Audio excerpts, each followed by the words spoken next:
Bismillahirrahmanirrahim. Assalamualaikum warahmatullahi wabarakatuh. Alhamdulillahi rabbil alamin. Wassalatu wassalamu ala asyrafil anbiya'i wal mursalin. Nahmaduhu wa nasta'inuhu wa nastaghfiruh. Wa na'udzu billahi lah. Rabbi shrah li sadri wa yassir li amri wahlul 'uqdatam min lisani yafqahu qawli. Amma ba'd. Alhamdulillah, bersyukur pada Allah Subhanahu wa taala kerana dapat bersama pada petang ini. InsyaAllah kita akan sambung kitab Syarah Akidah Ahlussunnah wal Jamaah, muka surat 612, betul? 612. Yang mana perbincangan dalam muka surat 612 ni masih lagi berkait dengan tajuk ataupun perkara yang ke-8. Betul? Dalam muka surat 600, tasfiyah ni boleh kalau kita guna istilah biasa yang disebut sebagai tazkiyah pun boleh juga. Mana proses menyucikan diri melalui cara yang diajar oleh Nabi sallallahu alaihi wasallam. Satu lagi dia sebut sebagai tarbiyah, iaitu membina generasi muslim itu dengan cara Rasulullah. Bagaimana pembinaan masyarakat itu, antaranya budaya kerja. Nabi sebut mana termasuk orang yang memikirkan kualiti kerja. Bila buat sesuatu kerja, dia fikir kepada kualiti kerja. Mana orang itu akan dapat mahabbatullah. Mana dikaitkan budaya kerja itu dengan dapat cinta daripada Allah. Itu makna salah satu contoh pembinaan. Selain daripada berusaha untuk membersihkan diri daripada sifat-sifat mazmumah, kita kena tingkatkan kualiti diri dari sudut budaya hidup itu. Dua perkara itu disebut dalam konteks perbincangan ini, dia panggil tasfiyah dan juga tarbiyah itu. Jadi tidak diragukan lagi sebagai sambungan muka surat 612, tidak, dia memerlukan dan menuntut kesungguhan yang maksimal, saling tolong-menolong antara orang Islam secara keseluruhan dengan penuh rasa tanggungjawab dan ikhlas. Dan mesti perkara itu dilakukan dalam bentuk gabungan tenaga, bukan dalam bentuk individu, tidak. Mana kalau nak buat seorang tak mampu, sebab ni dia membentuk masyarakat ni kena gabungan, kita kata individu dalam masyarakat tu. Jadi komuniti masyarakat tu dia mesti faham lah. Sebab itulah kita kata nak bui faham semua, boleh mencipta arus yang ma'ruf. Kalau jumlah yang nak kepada kebaikan kesedaran itu rendah, dia tak akan tercipta arus yang ma'ruf itu. Dia boleh jadi banyak arus itu dalam bentuk yang mungkar. Itu bahayalah kalau begitu. Jadi sikap ini sangat diperlukan dari semua komponen masyarakat yang benar-benar berkepentingan tiang ataupun asas-asas pegangan agama itu sudah rapuh. Maka perlu sungguhlah perkara ini digebeling tenaga lah, kita kata. Kita gebeling tenaga. Wa ta'awanu 'alal birri wat taqwa itu perlu diusahakan. Dan usaha itu kita akan dapat pahala besar. Semua pihak bekerja dalam bidang dan kepakaran masing-masing. Bila pekerja itu sudah halal, profesi itu sudah halal, tidak berkait dengan kita kata yang haram, kebergantungan kita kepada Allah tu jadi terbahagi dia tu, tidak 100%. Sedangkan semua percaya Tuhan yang beri rezeki. Semua percaya tu. Jadi kenapa kita nak kaitkan dengan orang lain? Dia tak tahu Tok Menali itu tidak kaya pun. Yang kaya tu isteri dia sebenarnya. Baik. Maka bagi para ulama yang mengetahui hukum-hukum Islam yang benar, wajib bersungguh-sungguh mencurahkan perhatian mereka. Maksudnya, kena perjelas. Mengajak umat Islam untuk memahami Islam dengan cara yang benar. Tak kiralah dalam bab akidah ke, dalam bab orang panggil manhaj kehidupan, bagaimana cara orang Islam hidup, dia tak sama.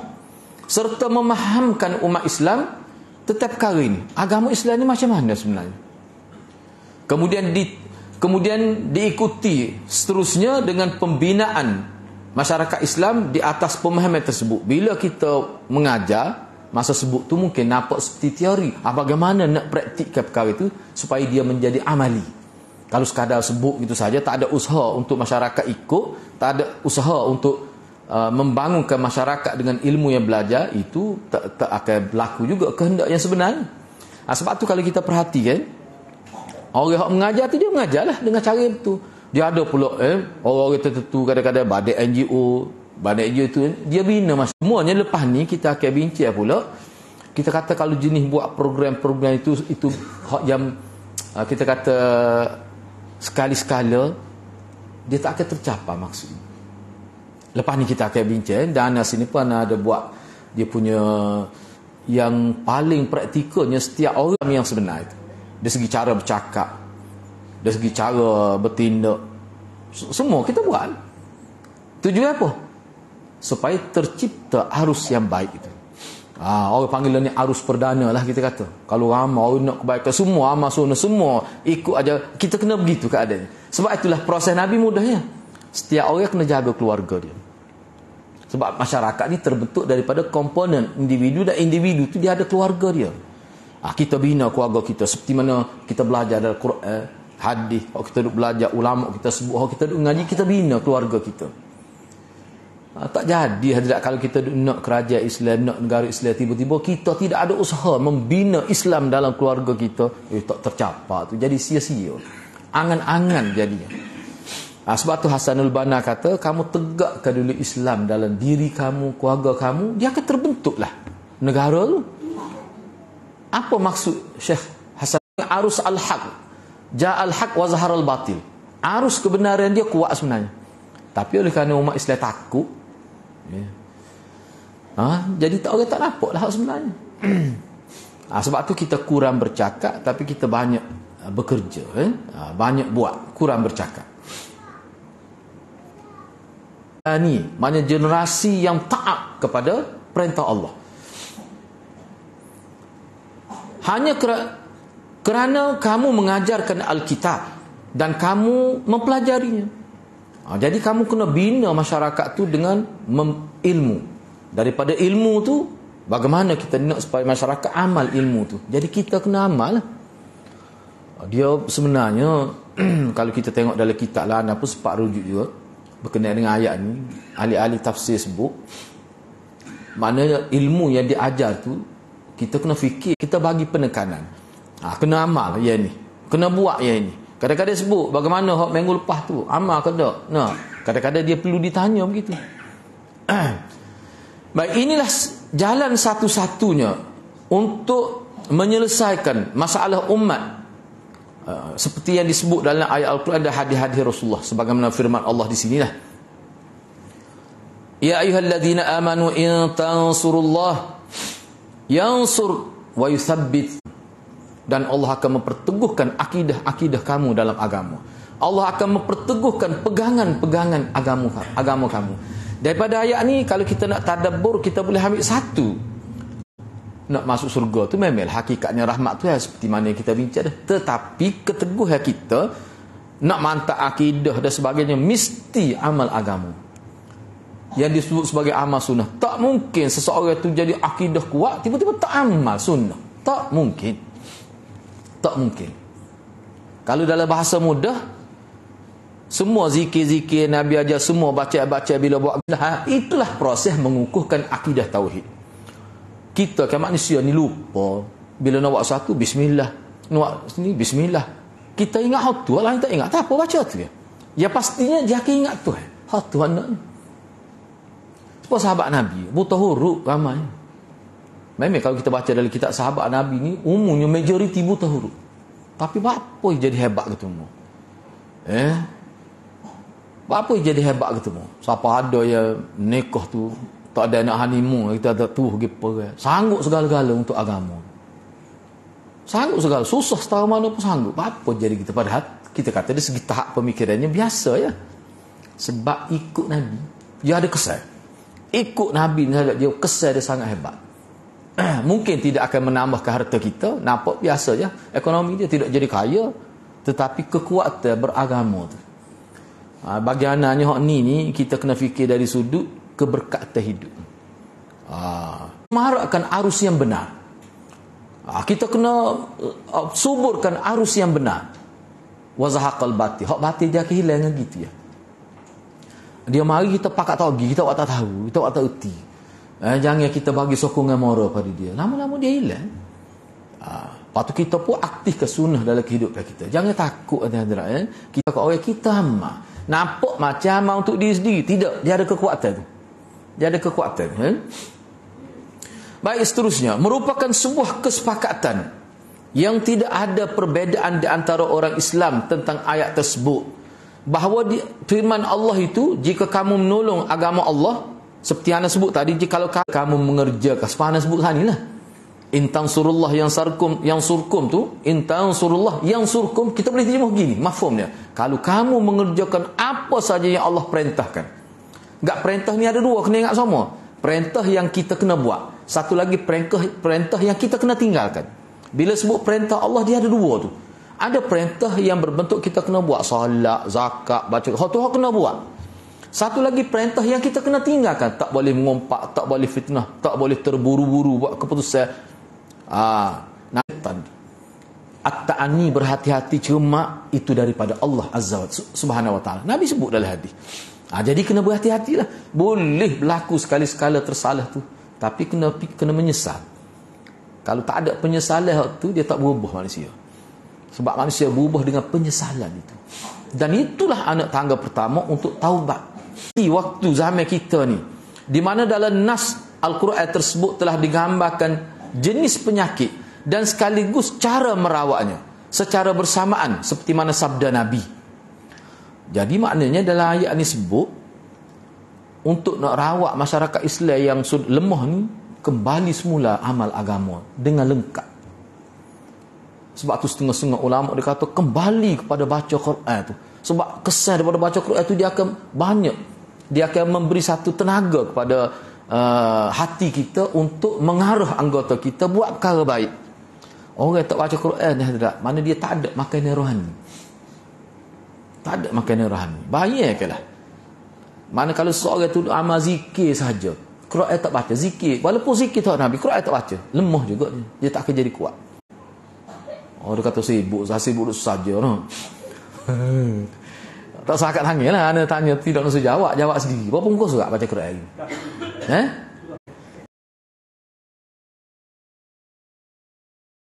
Sebab apa tu?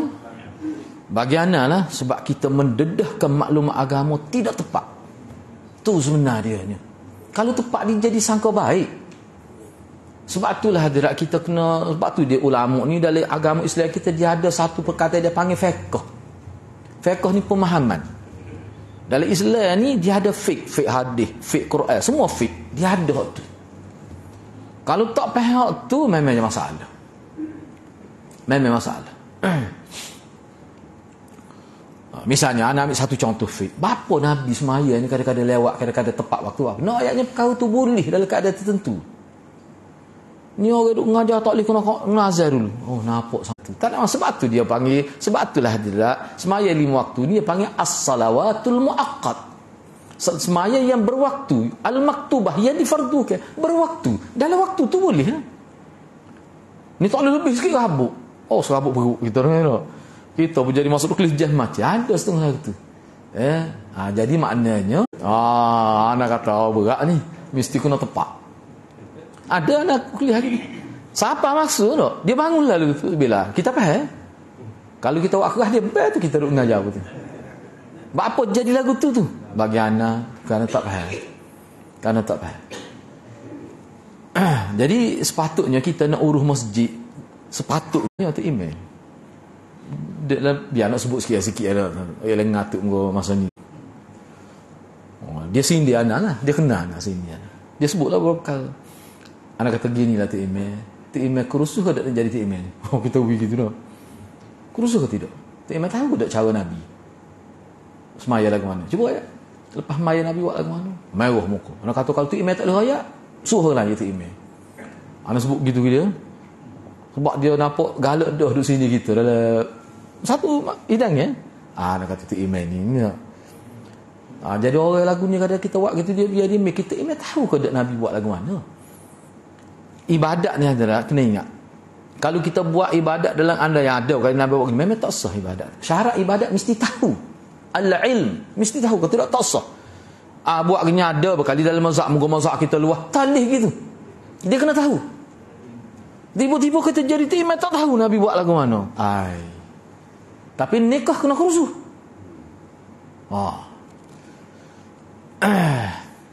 Jadi benda-benda gitu hadirat kena faham. Sebab itu tahu, sebab kita nak niaga kena tahu asal peniaga, takut terlibat dalam bab haram, darar. Selepas ni ada sebut dalam tajuk ni. Baik, kita pergi lagi.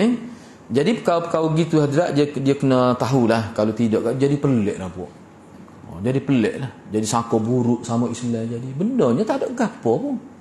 Apa kita faham. Baik. Cuba kita tengok dalam ayat ini, dalam hadis ini. Nabi kata idza tabaya'tum bil inah wa akhadhtum adnabal baqar wa raditum biz-zar wa taraktumul jihad sallallahu alaikum dhulla la yanzi'uhu hatta tarji'u ila dinikum. Ayat hadis ni sangat tepat dengan zaman kita. Kalau kita cuba perhati malam ni, Nabi kata jika kamu telah melakukan jual beli dengan sistem bai'ul inah. Bai'ul inah. Apa dia bai'ul inah? Dia bincang dalam muka surat selepas ni. Kita tidak sebut lagi di sini. Cuma nak ayatnya perniagaan dan redha dengan pekerjaan bertani. Maknanya sibuk dengan dunia. Itu maksud dia. Sehingga meninggalkan jihad di jalan Allah. Kalau begitu keadaan kamu, hak ni kamu, maknanya masyarakat, bukan individu. Kalau masyarakat hidup dia kejar dunianya, dalam negara ni fikir ekonomi sekarang ya. Ini maksud dia. Tak fikir dah bab akidah. Pemimpin pulaknya. Hanya duk fikir ke mana ekonomi. Fikir itu saja. Mana tidak seimbang. Apa kesan dia? Nabi kata sallallahu alaikum dhulla. Allah akan salatan ni mana sultan daripada kalimah ni. Allah akan memberi menghina kamu dengan kamu akan dikuasai oleh itu daripada kamu ni mana masyarakat ni, sehinggalah kamu kembali semula amal agama seperti yang asal. Hina ni sejak kalau kita tengok dari syarah hina lagu mana? Ekonomi jatuh, masyarakat pun duk balah sama sendiri, penuh dengan sangka buruk sama Islam. Tu yalah tu. Hina lah tu. Tak ada nak semangat setia kawan, tak ada lah nak bersangka baik sama Islam. Jalan lah tu. Hina tu tahu. Penyakit yang melanda orang Islam bukanlah kerana kejahilan terhadap suatu ilmu tertentu. Namun boleh kita kata begini, bahawa semua disiplin ilmu bermanfaat bagi orang Islam. Hak wajib. Mana orang Islam ni kena kuasai ilmu, sama ada ilmu dunia, ilmu agama, sesuai dengan porsi ni sesuai dengan bahagian masing-masing lah. Mana setiap orang tu bidang kepakaran bidang apa, dia aktif ke tu, dia bina tu, dia pasti ke dia cemerlang dalam bidang. Setiap orang Islam kena ada ditanam minat semangat itu. Baru tu kita jadi jam tu lah. Siapa kita kata kepada pekerja dia kata cik, saya ni bahagia bawa, saya ni driver van ni, saya pun cemuh tengok cara susunnya kedai ni. Anak dia pun ada, dia tak cara lain, dia kerja keluarga, tapi lagu tu lah cara dia bagi dia. Cuba pergi tengok bangsa lain. Susu molek atas rok, dia tahu bahawa ni bahagian ni, dia tahu. Dia bila dia ayat kita nak tu ada belakang situ. Jadi dia bos dia tu ingatlah muka dia kelis sama atas tu. Aduh kalau lagu tu susu bagi. Sari labok sari ko. Dia ingat boleh pahala tu rumah ke sari labok tu. Lagu tu tu maknanya tidak ada cemerlang dalam bab tu. Benda-benda gini hadat itulah termasuk. Sebab tu Yusuf Qaradawi bila dia bincang tentang produktiviti Islam, dia letak hadis mula-mula dalam muqaddimah dia, innallaha yuhibbu ahadakum idza amila amalan ayyutqinah. Dia kata hadis tu hadis produktiviti. Maka dia akan dapat mahabbatullah, bukan sekadar untung, bukan sekadar hebat dalam berniaga, dia akan dapat. Ni gak kalau orang tawar sikit suruh tanah deal lah. Dia suruh tanah deal saya. Tu baiklah tawar kalau jual saya. Kalau tanah deal tak lagi dah kedai dia tu. Berat umat Islam ni. Kita urusin juga bukan apa kita bercakap. Kalau kita tengok kedai 24 jam, kedai siapa lagi? Kita ada orang Melayu kita. Orang Melayu kita buka lah waktu tu awal. Demo ni pakai tak tutup. Ada jugalah beberapa kedai Melayu tu. Anda pernah tanya bangsa lain yang buka kedai 24 jam, dia kata tak takut ke mari. Dia tunjuk, dia tak kelewat bawah. Pukul 12 malam lagi dia buka kedai. Tak ada orang pun dia buka. Tu cara dia menego. Dia sanggup. Oh, kita tak sanggup. Anak tanya, bahaya buka. Tak apa dia kata. Dia kata dalam atas ada 2 orang lagi yang jaga. Dia duduk depan orang.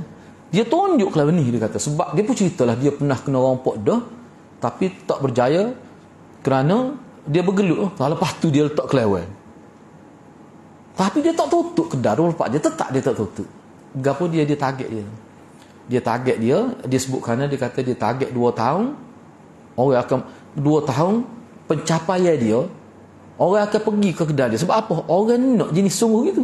Dia target 2 tahun dia. Lepas tu dia akan dapat keuntungan. Hilang letih lah. Dia gini, bila orang mari kalau buka kedai runci, kita boleh duit, dia hilang lah letih tu. Nak boleh sampai situ dia cuba tengok. Dia target 2 tahun dia buat gitu. Masuk tahun 3 dia boleh untung. Memang tak ada orang pergi pun, anak pergi sampai sekali. Anak kata bahaya tu, anak tanya dia tunjuk lah. Tu orang nego. Orang nego. Lepas tu anak jumpa seorang di Selangor, anak nak ayat cerita budaya berfikir masyarakat luar. Ni untuk kita, bukan kita nak kutuk bangsa kita, tidak. Dia mari daripada India dan dia kenal Maulana. Dia kata Maulana mengaji di madrasah dia. Cuma dia ni tak pandang mengaji. Dia sebut. Dia kata dia ikuti kuliah Maulana.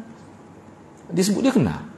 Dia kata saya mari ni sebenarnya saya mari 3 orang. Mula-mula dia buka kedai makan ni. Lepas tu bila dia kumpul, dia target.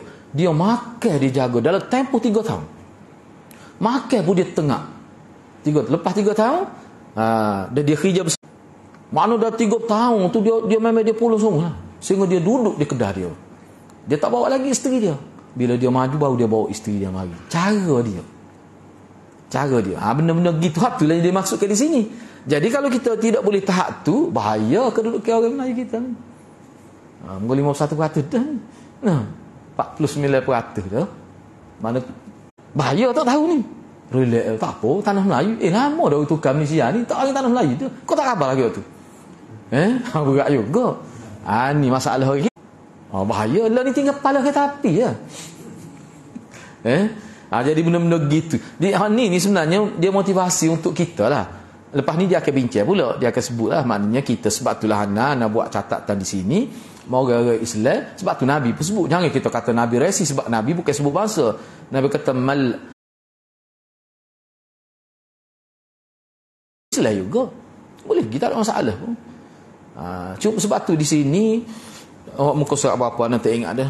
Dia ada juga istilah dalam pengaji ahli sunnah wal jamaah ni. Dia panggil fastabiqul khairat. Itu mana persaingan yang sehat. Fastabiqul khairat itu mana persaingan yang sihat. Masing-masing nak berebut supaya dia dapat ambil kebaikan. Itu hak tu kalau nak membangun. Okey, cuba kita tengok muka surat sebelah ni, surah hadis tadi. Jadi Nabi bersabda tadi, idza tabayatum bil inah. Orang panggil jual beli inah tu, dia panggil bai'ul inah. Apa maksud dia? Dia banyak, cuma dia mari satu contoh saja. Satu takrif. Dia kata, jika kamu berjual beli dengan sistem bai'ul inah. Cuba tengok 9 bawah tu. Kalau kita tak faham ni pun, kita faham secara umum, maksudnya ini salah satu riba. Bai'ul inah ni iaitu menjual suatu barang pada seseorang dengan cara hutang. Dia bayar ansuran lah untuk jangka waktu tertentu. Dan barang tersebut diserahkan kepada pembeli tu.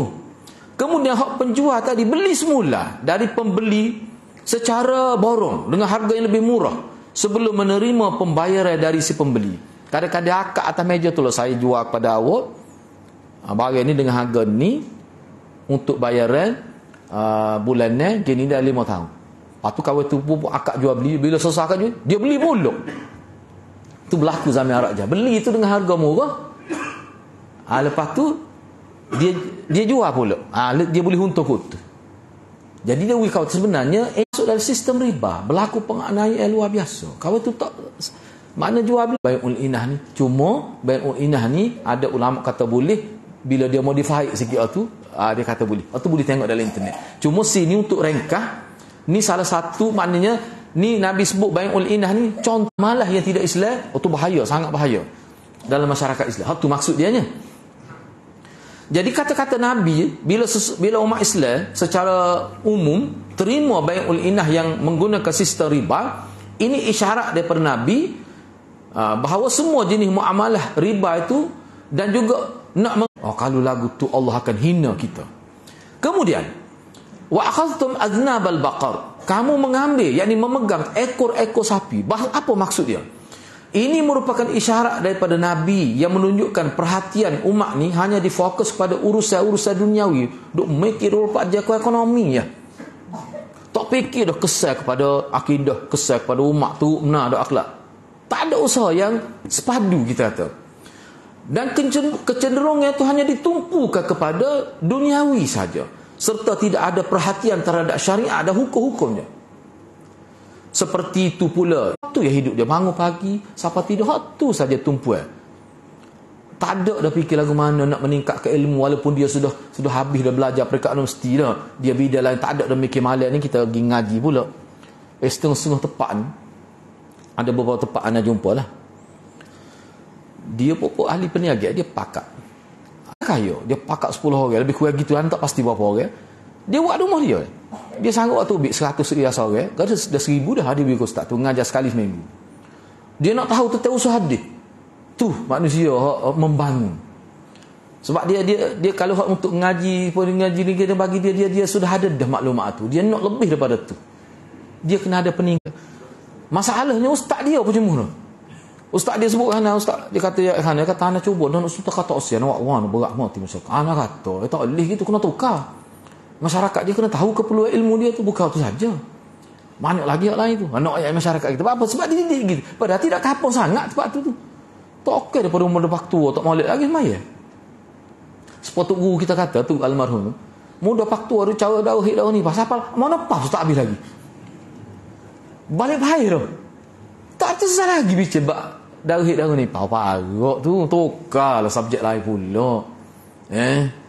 Benda-benda lagu tu. Ni pun gitulah. Jadi kena ada peningkatan.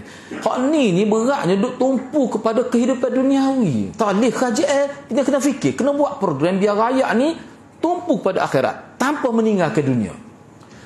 Bahkan Nabi bersabda, hak berat sekalinya kesan dia kata, wa taraktumul jihad. Sampai hilang jihad. Kena ingat ni, jihad di sini setengah ulama mengatakan jihad ni hak mula-mula sekali kemuncaknya jihad ma'rakah. Jihad ma'rakah ni jihad di medan perang. Timbul isu, lepas tu lagu mana jihad ni kalau kita nak perluah? Sebab kita hidup bukan zaman perang. Itu dia ada huraya dia. Sebab tu Yusuf Qaradawi kata jihad peperangan itu kemuncak, dan bukan semua umat Islam terlibat. Kebaikan akhirat. Nampak kerja dunia, tapi dapat kebaikan akhirat. Dengan sedekah panggil jihad juga. Cuma dia panggil bukan jihad dalam peperangan, tetapi nilai jihad tu ada. Itu kata Yusuf Qaradawi lah. Baik, cuba kita tengok di sini. Ni asal dia, ni. Misalnya Allah berfirman, ya ayyuhalladzina amanu ma lakum idza qila lakum munfiru fi sabilillahi thaqaltum ilal ard araditum bil hayatid dunya minal akhirah fama mata'ul hayatid dunya fil akhirah illa qalil. Wahai orang-orang yang beriman, kenapakah apabila dikatakan kepada kamu berangkatlah untuk berjihad di jalan Allah, ni jihad ma'rakah, kamu rasa berat. Kalau bangun dalam keadaan rasa berat lah. Dan kamu tetap tinggal di rumah kamu, tak setubik perang. Apakah kamu lebih menyenangi kehidupan dunia daripada kehidupan akhirat? Ini salah satu pendidikan secara langsung daripada Allah pada umat Islam. Zaman Nabi secara khususnya. Padahal nikmat dunia ini kalau nak bandingkan dengan akhirat, sikit mana dunia ni? Sikit mana? Kadang-kadang kita tengok boleh berlaku dalam kehidupan dunia. Kerja daripada mula-mula lepas ngaji kerja, bila sampai kemuncak kekayaan, mati. Jadi hak boleh harta siapa? Bini pun nikah lain. Kena fikir tu. Ataupun biarlah anda sebut secara umum ni, kalau dia dengar apa tak apa, molek nak ayat dunia. Ni suami isteri lah. Usaha bolehlah sebuah rumah, siap rumah, bini mati, dia pening, siapa tinggal berbulan dia tak pergi rumah tu. Siap dah, rakyat dah kita sugi nak melak rumah tu, sebahagian lebih besarnya sumbangnya daripada isteri dia mati. Lagu tu hidup. Ada setengah anak pergi tu, masa anak minta derma nak balagih tu, tapi kecek bak dunia lebih pada orang hak boleh nyawa molek. Ana pendengar kata lagu mana ni. Bini dia suruh pergi. Sebab bini dia kata hidup dunia dah tu laki dia. Bini dia suruh kita pergi. Dia kata mana?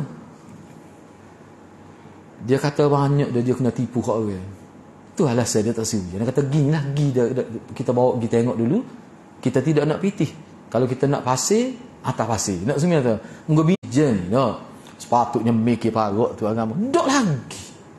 Bini dia pusing.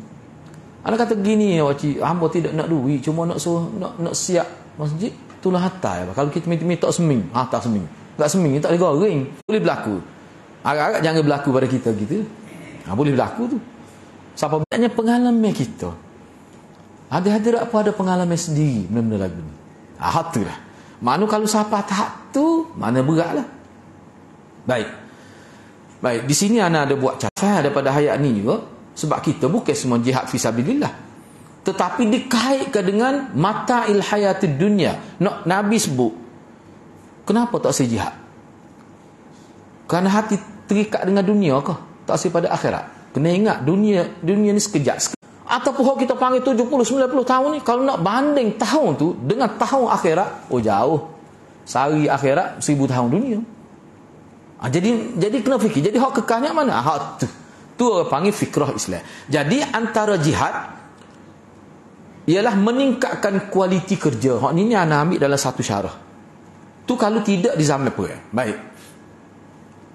Dan Nabi juga bersabda, ni kita sebut rekan-rekan sebab nak habis ni. Sebab minggu depan tahun depan ni. Cuba kita tengok lagi dari sini. Ana tidak nak huraian panjang ini untuk peringatan saja. Misalnya Nabi kata, hak tadi juga dia ulang, sallallahu alaikum dhulla la yanzi'u hatta tarji'u ila dinikum. Kamu. Dan tidak akan cabut kehinaan itu sehingga kamu kembali amal Islam dengan cara yang betul. Mengisyaratkan hadis ni mengisyaratkan secara jelas bahawasanya agama yang merupakan kewajipan kita untuk kembali agama yang pada agama itulah agama yang disebut oleh Allah dalam ayat yang mulia, innad-din indallah al-Islam. Setengah ulama diterjemah begini, ni ana terjemah mahfuz supaya mudah faham, tak perlu huraian. Allah kata sesungguhnya cara hidup yang Allah reda, tidak ada cara hidup lain kecuali cara hidup yang diajar oleh Nabi. Tu maksud ayat ni. Kalau Nabi ajar ke mana? Cara hidup. Itulah. Baik, Allah juga berfirman, al-yawma akmaltu lakum dinakum wa atmamtu alaikum ni'mati wa raditu lakumul Islam madina. Hari ini, hari ketika Nabi sebut, Nabi baca ayat ni. Pada hari ini, Allah kata pada hari ini aku muliakan, aku sempurnakan untuk kamu agama kamu. Dan aku berikan nikmat yang lengkap, yang banyak pada kamu daripada nikmat aku, dan aku redha cara hidup Islam itulah yang aku kenal untuk kamu amal. Yang aku kenal untuk kamu amal. Allah kata gitu sebagai cara hidup. Baik. Banyak lagi kesimpulan ni sesuai dengan tajuk ni. Daripada ayat ni kita kena usaha mendidik masyarakat Islam agar meningkatkan kualiti hidupnya dengan pengamalan sunnah yang lengkap. Bahaya hati-hati lah. Kadang-kadang pok kita ni dia tengok sunnah ni dalam beberapa perkara yang boleh bila dengan jari. Tidak maksud begitu ni. Sunnah ni maksudnya setiap apa yang kita buat dia ada sunnah di situ. Bebankah kita dengan pengamalan sunnah tu sebab kita bukan pemerintah. Kita tidak terlibat dengan tibbiyah, dengan kedokteran. Tak ada lah sunnah bab tu. Tapi gapo dia hak kita pakai. Nabi pakai baju lagu. Tu sunnah situ. Amal ada tu. Benda-benda gitu. Duk kacau besar-besar. Kecil tahu awak ini. Itu maksud untuk mudah faham. Baik, ana berhabis lah. Sebab minggu depan, tahun depan nak masuk je 82. Ana baca saja ni. Manhaj Ahlussunnah wal Jamaah adalah masalah tasfiyah ataupun tazkiyatun nafs dan juga tarbiyah. Itu proses mengangkat kualiti diri dari sudut amalan. Dalam pelaksanaannya seseorang dia perlu masa. Tidak boleh dalam waktu yang singkat. Yang benar dan amal yang soleh serta penuh dengan kesabaran. Kalau tidak tak jadi. Tu. Sebab dengan ilmu, dengan amal soleh dan dengan kesabaran Allah memberikan kemenangan seperti firman Allah dalam surah As-Sajdah. Kalau baca semua setiap hari Ahad tu. Kau ayo dia, ayo mak ada. Hari Jumaat tu, dia baca hari Jumaat tu. Jadi molek benar kalau buat tadabbur ni, mana biar apa lah kita baca tu. Cuba kita tengok sini. Wa ja'alna minhum a'immah yahduna bi amrina lamma sabaru wa kanu bi ayatina yuqinun. Dan kami jadikan di antara sebab untuk dapat hidayah rakyat tu, selama mereka sabar, mereka yakin dengan ayat-ayat kami. Sesungguhnya dengan kesabaran, yang dia hurai lalu ayat ni, sesungguhnya dengan kesabaran dan keyakinan, maka Allah akan menganugerahkan kepimpinan kepada umat Islam dan memberi kemenangan kepada mereka. Rupanya daripada ayat ni, pemimpin ni adalah anugerah Tuhan kepada rakyat kalau rakyat tu amal agama. Mafhum mukhalafah dia, kalau rakyat tu lari daripada agama, Allah akan hina dia dengan melahirkan pemimpin yang bermasalah. Pemimpin yang bermasalah. Baik, seterusnya. Mereka yang disebutkan dalam ayat ni mencapai darjat yakin kerana mereka belajar dengan pembelajaran yang benar. Mereka ini mengambil permasalahan-permasalahan dari dalil-dalil yang menghasilkan makna yakin. Tak ada hadirat. Kalau kita tengok dalam tafsir, ilmu yang paling meyakinkan ilmu wahyu. Ilmu yang paling meyakinkan ilmu wahyu. Mereka mempelajari permasalahan-permasalahan tersebut serta berdalil dengannya, dengan dalil-dalil yang banyak sampai mereka pun mencapai darjat yakin. Maka dengan sabar dan yakin, dan kalau kita amal sesuatu dengan istiqamah, dia akan dapat. Kalau tidak, tak dapat. Istiqamah ni maknanya buat semua, walaupun sikit pun tak apa. Kalau guru ana dulu, guru ana disebut gini, contoh pada malana lah masa ngaji, supaya kita buka paik dah. Kita buka paik kecil tu BI sikit tak apa, tapi ada semua. Ni kalau buka buh tu, tapi bulan depan pula ada marah katok meter, banyak perkara. Hotulah hati-hati. Jadi kita baca ni tujuannya untuk motivasi diri sendiri, dan mudah-mudahan dengan sedikit perbincangan ni dia boleh memberi kesedaran kepada kita. Cubalah kita usaha buat perubahan atas diri kita supaya kita ni dapat meneladani orang panggil salafus salih kita. Buatlah sesuatu tu biar dalam keadaan orang panggil istiqamah. InsyaAllah Tuhan akan beri kebaikan kepada kita. Mudah-mudahan begitulah. InsyaAllah untuk sesi akan datang kita ambil bab yang kedua. Jadi kira-kiranya berapa ni? 3 bab lagi tak? Dia 8 bab. 83 3 bagaimana? Begitulah. Mudah-mudahan Allah berkati kita semua. Aku lu qouli hadza wa astaghfirullahal azim li wa lakum. Wassalamualaikum warahmatullahi wabarakatuh.